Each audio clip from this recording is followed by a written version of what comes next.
now I would like to introduce Diane Williams, who you already know, but she is someone who I dearly respect and love like a sister.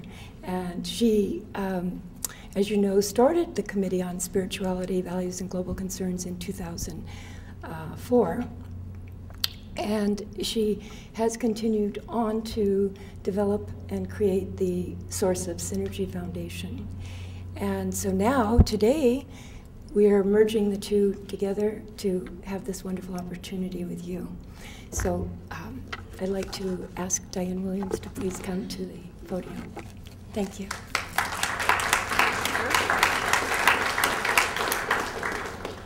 First, I wanted to thank the Permanent Mission of Nigeria to the United Nations for hosting us in this beautiful, beautiful room, and all the people that worked on this program. Our co-sponsors, who I'll mention in a minute. But as Sharon said, I'm with the Evolutionary Leaders Circle, and we have many of our leaders here with us today. Some will be presenting. And I think we're all here because we're aware that humanity is indeed at a tipping point, and we have to do something. And the Secretary General recently was saying that we have no time to lose. And luckily, the good news is there's many, many people, all of you in this room, that are working towards change and working towards creating evolutionary solutions. And like I said, our Evolutionary Leaders Circle will be presenting some of those innovative change ideas, evolutionary solutions, which we're calling them. And the Committee on Spirituality, Values, and Global Concern, Sharon just mentioned, there's many working groups on all different topic areas doing so many different things. And I know so many of you, it's great to see so many old friends here and new friends here, and I'm aware of all of your work, and I see Sister Joan back there that's been working at the UN for many, many years, and doing really awesome, awesome things. So we have, it's hopeful. It's a very hopeful time, I think, for all of us. Tomorrow is actually World Environment Day, and it's a time to reflect on what we each personally can do to protect the environment. And I just wanted to share a brief story. Yesterday, our Evolutionary Leaders Circle was at the United Nations, and Ramu Damodarian from the Department of Public Information told us a story, because he used to work closely with the Secretary General.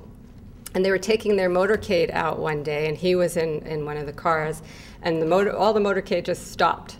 And he thought, oh, the Secretary General, he saw him get out of the car, and he said he must have lost some important documents or something, because, you know, to stop the motorcade like this, it must be something really important.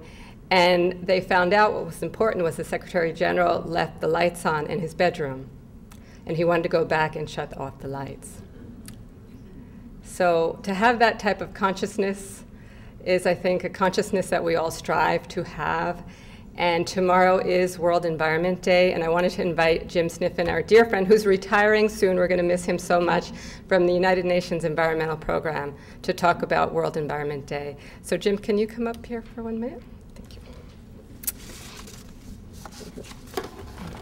So thank you, everyone.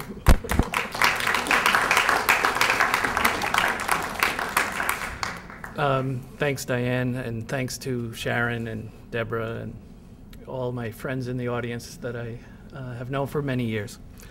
I've been asked to talk about World Environment Day, which is tomorrow, but as we like to say, it's every day.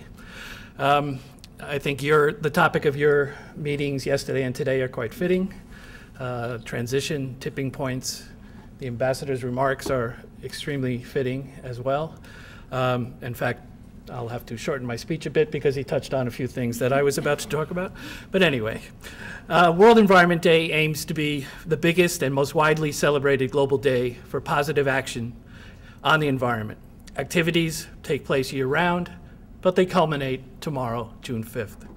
World Environment Day celebrations began with a recommendation of the 1972 UN Conference on the Human Environment, the same conference that called for the creation of my organization, the United Nations Environment Program, which is based in Nairobi, Kenya.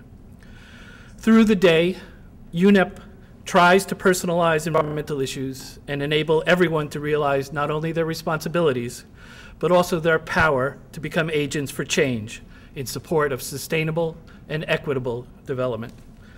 That spur to action may lie in fear and anger caused by industrial pollution and resource degradation, and an increasing public awareness that human activity is imperiling the Earth's life systems.